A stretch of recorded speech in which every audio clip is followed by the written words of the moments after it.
Chapitre 5. Puissance stratégique. Maître Suna dit: on manœuvre une multitude comme on le ferait d'une poignée d'hommes grâce à la division en corps et à la répartition en unités. On fait évoluer sur le terrain des foules immenses, aussi aisément qu'une petite troupe grâce aux dispositions et aux signaux. L'usage judicieux des forces régulières et extraordinaires permet aux combattants d'une armée de supporter le choc adverse sans se débander. La connaissance du vide et du plein leur confère, au point d'impact, la puissance d'une meule écrasant un œuf. En règle générale, on use des moyens réguliers au moment de l'engagement. On recourt aux moyens extraordinaires pour emporter la victoire. Qui sait user des moyens extraordinaires est infini, comme le ciel et la terre, inépuisable comme l'eau des grands fleuves. Il est le soleil et la lune qui disparaissent et réapparaissent tour à tour. Il est le cycle des saisons qui expirent et renaissent en une ronde sans fin. Bien qu'il n'y ait que 5 notes, 5 couleurs et 5 saveurs fondamentales, ni l'ouïe, ni l'œil, ni le palais ne peuvent en épuiser les infinies combinaisons.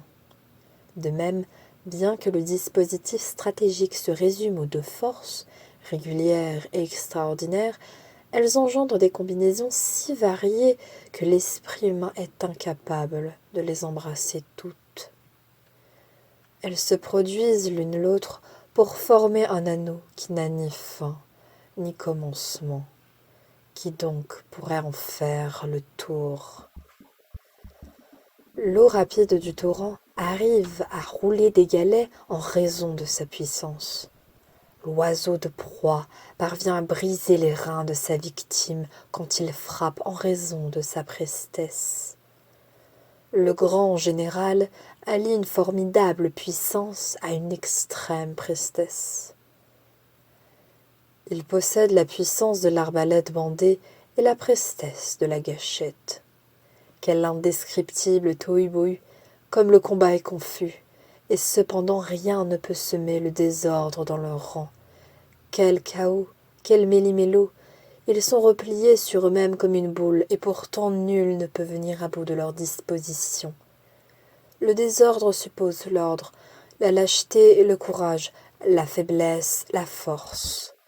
L'ordre dépend de la répartition encore, le courage des circonstances et la force de la position. Pour faire bouger l'ennemi, il faut lui manifester sa forme, afin qu'il s'y conforme. Il faut lui offrir un sacrifice, afin qu'il le prenne. On l'attire avec un appât et on le reçoit avec des troupes. L'habile homme de guerre s'appuie sur la position stratégique et non sur des qualités personnelles. C'est pourquoi il sait choisir les hommes et jouer des dispositions. Les soldats de celui qui sait profiter de la position stratégique sont comme des piles de bois ou des pierres qui dévalent. C'est une loi de la physique que pierres et bûches, immobiles sur un terrain plat, ont tendance à rouler sur une pente. Carrées, elles s'arrêteront. Rondes, elles poursuivront leur course.